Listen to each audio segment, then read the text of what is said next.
آیت نمبر 35 ہے، اور یہ آیت بھی اسی سلسلے سے تعلق رکھتی ہے۔ وَإِنْ خِفْتُمْ شِقَاقَ بَيْنِهِمَا، اور اگر تم کو، اللہ تعالیٰ فرماتے ہیں اگلی آیت نمبر 35 میں،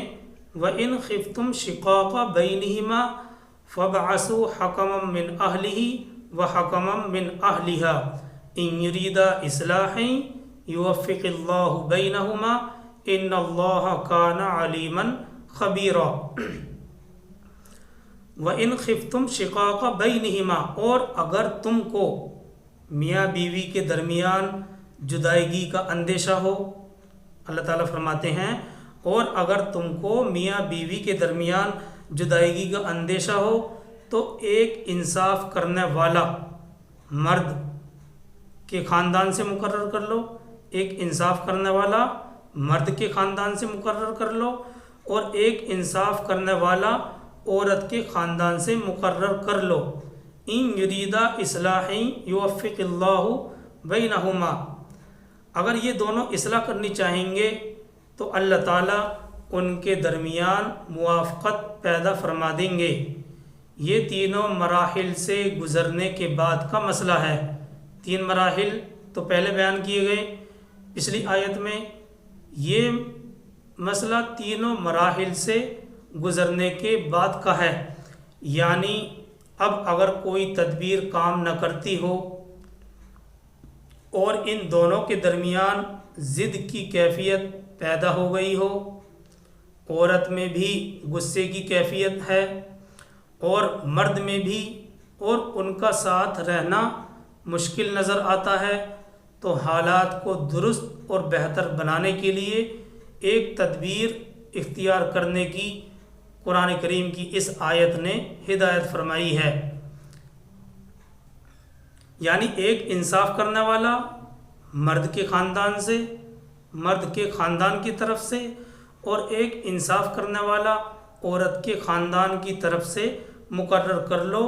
یہ دونوں اختلاف کی وجہ دریافت کریں گے، میاں بیوی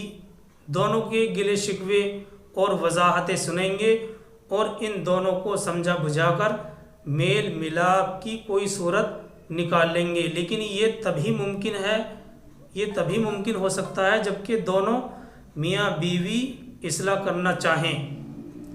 اگر دونوں فریق اصلاح کی کوشش کریں گے،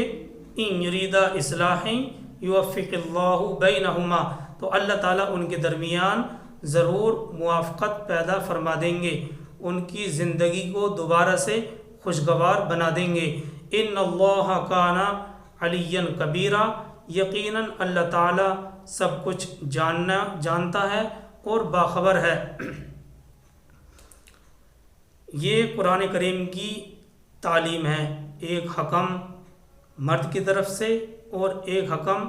عورت کی طرف سے بنا لیا جائے، اور یہ دونوں آپس میں دونوں کی جو اختلاف کی وجہ ہے وہ دریافت کریں گے،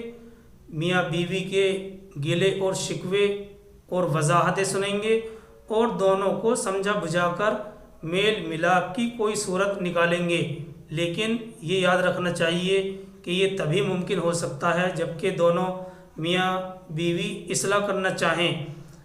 اگر دونوں فریق اصلاح کی کوشش کریں گے تو ضرور بالضرور اللہ رب العزت ان کے درمیان موافقت پیدا کر دے گا۔ دیکھیے قرآن کریم کی یہ تعلیم بہت اہم ہے، اگر اس تعلیم پر عمل کر لیا جائے تو گھر کا جھگڑا گھر ہی میں ختم ہو جائے۔ یہ تعلیم بہت اہم ہے، اگر ہم اس تعلیم پر عمل کر لیں تو گھر کا جھگڑا گھر ہی میں ختم ہو جائے۔ لیکن بعض اوقات ایسا بھی ہوتا ہے کہ جھگڑا طول پکڑ لیتا ہے، جھگڑا طول پکڑ گیا، اب اس کی چاہے وجہ کوئی بھی ہو، چاہے اس وجہ سے ہو کہ عورت کی طبیعت میں سرکشی ہو، یا اس بنا پر ہو کہ مرد کی طرف سے تشدد ہو، بہرحال کوئی بھی صورت ہو، اس صورت میں گھر کی بات کا باہر نکلنا تو لازمی ہے، اس صورت میں گھر کی بات تو لازمی طور پر باہر نکلے گی ہی، لیکن عام عادت کے مطابق یہ ہوتا ہے کہ دونوں طرف کے حامی ایک دوسرے کو برا کہتے ہیں اور ایک دوسرے پر الزام لگاتے ہیں، جس کا نتیجہ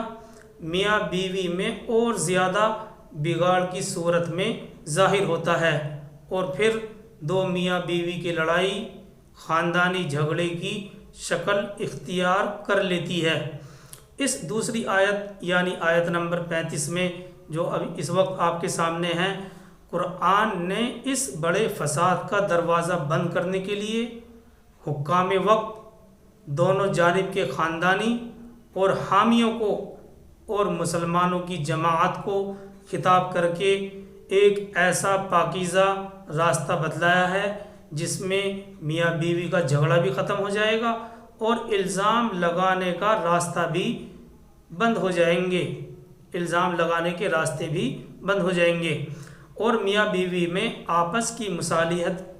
کی راہ نکل آئے گی، اور گھر کا جھگڑا گھر ہی میں ختم نہ ہو تو کم سے کم خاندان ہی میں تو ختم ہو ہی جائے گا،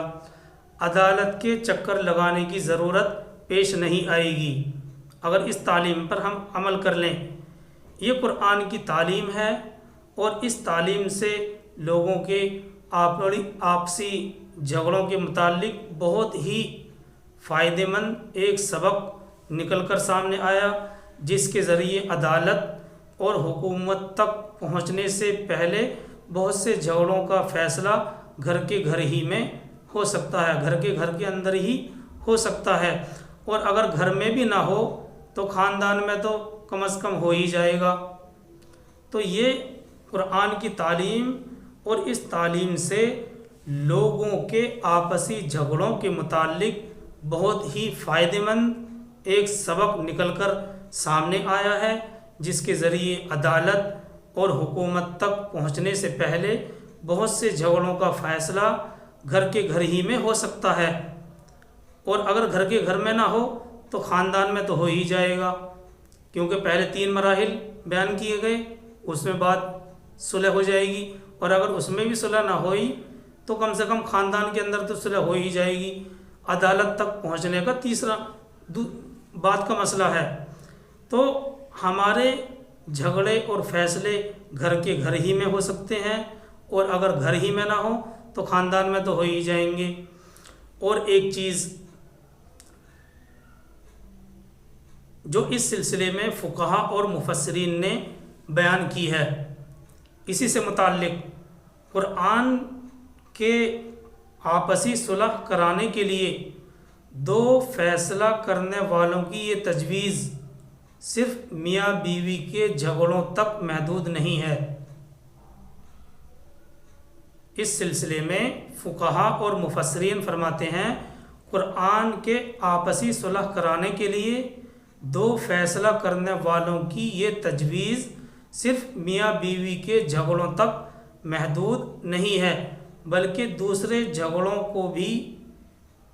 جھگڑوں میں بھی اس سے کام لیا جا سکتا ہے اور لینا بھی چاہیے، خاص طور پر اس وقت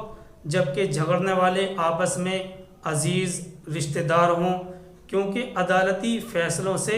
وقتی طور پر جھگڑا تو ختم ہو جاتا ہے، جب عدالت کا فیصلہ آتا ہے تو وقتی طور پر جھگڑا تو ختم ہو جاتا ہے، مگر عدالتی فیصلے دلوں میں دشمنی کے جراثیم پیدا کر دیتے ہیں، جو بعد میں بہت ہی ناگوار شکلوں میں ظاہر ہوتے ہیں۔ یہی وجہ ہے کہ ایک بڑے مفسر ہیں، ان کی کتاب ہے معین الحکام، اس کے صفحہ نمبر 214 میں ہے کہ حضرت فاروق اعظم رضی اللہ تعالیٰ عنہ نے اپنے قاضیوں کے لیے یہ احکام جاری کر دیا تھا کہ رشتہ داروں کے مقدمات کو انہی میں واپس کر دیں، تاکہ وہ خود اپنی برادری کی مدد سے آپس میں صلح کی کوئی صورت نکال لیں۔ حضرت فاروق اعظم نے اپنے قاضیوں کے لیے یہ حکم جاری کر دیا تھا کہ رشتہ داروں کے مقدمات کو انہی کے حوالے کر دو، انہیں واپس کر دو، تاکہ وہ خود اپنی برادری کی مدد سے آپس میں صلح کی کوئی صورت نکال سکیں۔